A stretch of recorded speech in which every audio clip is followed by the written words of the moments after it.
black sand beaches, elegant spa-like lagoons, and climbing a real-life erupting volcano. Join us as we finish our voyage on the Ring Road and enjoy the sights and experiences of southern Iceland. This was our last day for the Ring Road. We left our hotel, but not before exploring a museum, which was a celebration of the life of a famous Icelandic writer. The museum recreates what it was like for him to grow up in a time when this part of the country was cut off from so much of the modern world.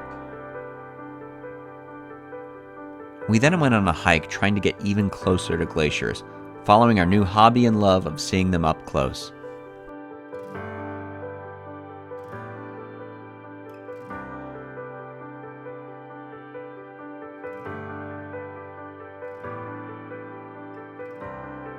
We stopped at a black sand beach. It was a nice reprieve from the drive, though it's not the kind of beach you'd order a double pina colada from. More like a smoky whiskey.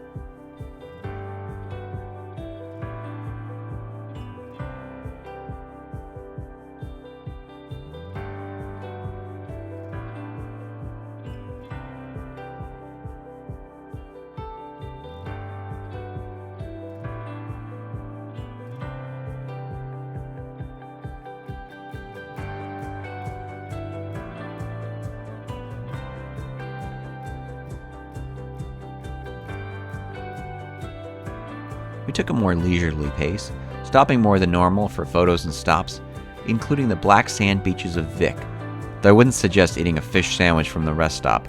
Trust me on that one. We may have been ending the Ring Road portion of our trip, but there's still so much to see of the country, as this is one of the most beautiful places we've ever been to. We stayed outside of Selfoss, Iceland, which is in the Golden Circle, the area roughly an hour from the capital in Reykjavik. For our first day after our road trip, we decided to take it easy and enjoy the famous Blue Lagoon spa. We had stopped once for a quick layover years ago and was shocked to see how much it expanded. We did the entire tourist thing with mud on our faces and lots of wine.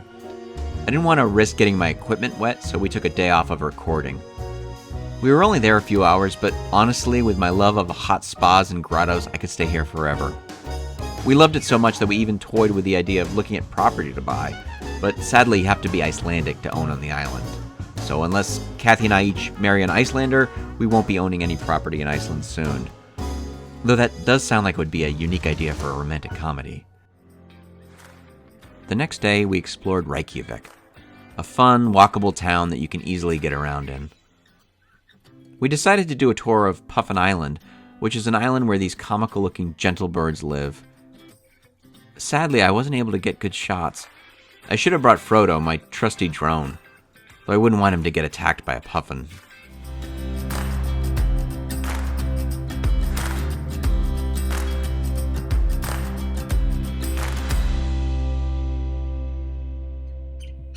We ended the day simply enjoying our rental.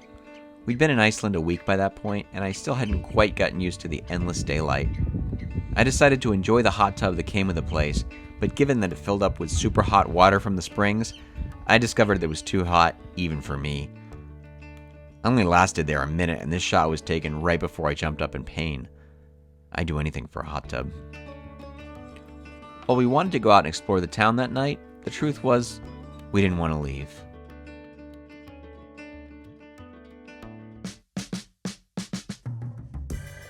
Then it was time to explore the Golden Circle. We went to the geyser, which, look, it's amazing. I mean, check it out, but it did feel a little touristy. We sort of got in and out of there, trying to avoid the crowds.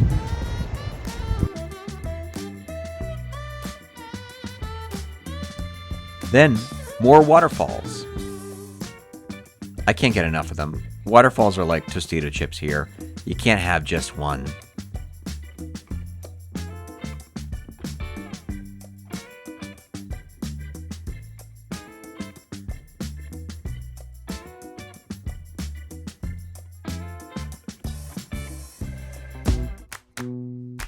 Besides, we had reservations at a tomato farm.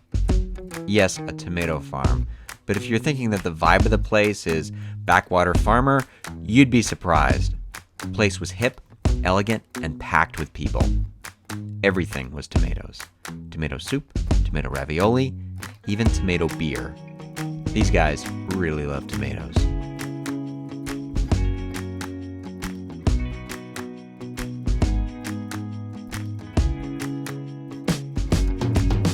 We stopped to wipe our car down as there were a lot of midges who were casualties of our voyage around the ring road. These guys are everywhere. For an American, the gas station experience in Iceland is something to behold.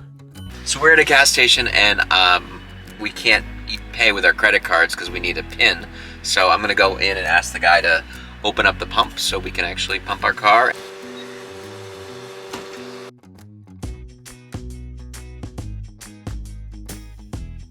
Kathy and I have a motto for traveling, that we need to treat each trip with the idea that we'll be back someday. So many people we know race through the sights without stopping to breathe. And while this trip had more of that style of traveling due to the ring road, in general, we don't push it. If we want to enjoy a day staying at the place we rented and read a book, so be it. The point is to enjoy the experience. You don't have to see all the sights to experience everything. You need to think you'll be back. But something changed a little during the pandemic when we weren't able to travel. We thought, while it's a wonderful motto to say we'll be back to a country, sometimes that might not happen.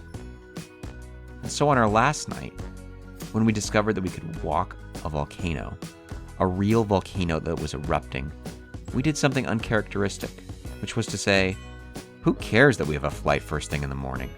Who cares that it's a 2-hour drive to the volcano? We should do it because it's a once-in-a-lifetime experience. Unlike our normal way of traveling, when are we ever going to get to climb a volcano? And so we drove out and parked the car, but not before eating the famous Icelandic hot dogs from an enterprising hot dog vendor.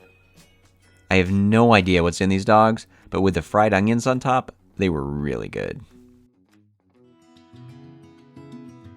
The climb up the volcano was unlike anything we'd experienced before. The top of the volcano was covered in fog, but we were able to go see the hardened new lava. We couldn't get over how close we could get to the lava. This was truly a once-in-a-lifetime experience. And my crazy 360 camera with a long pole, which we call Gandalf, was the perfect icebreaker to meet new people on our hike.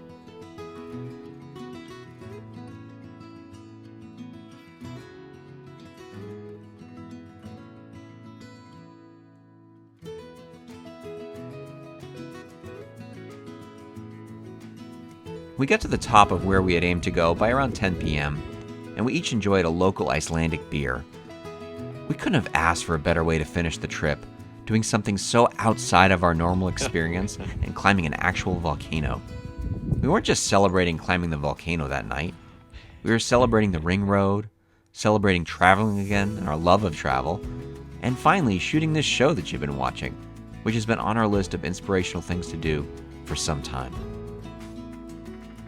We celebrated the beauty of the country, of climbing near glaciers, of exploring deserts and waterfalls and picture-perfect towns, and experiencing endless sunrise and daylight.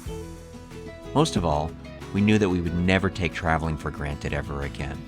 We'd explore new countries and have new experiences, but always keeping Iceland in our hearts as a world unlike any we'd ever seen. We knew then that we were on our first step of living our travel life again and living like locals.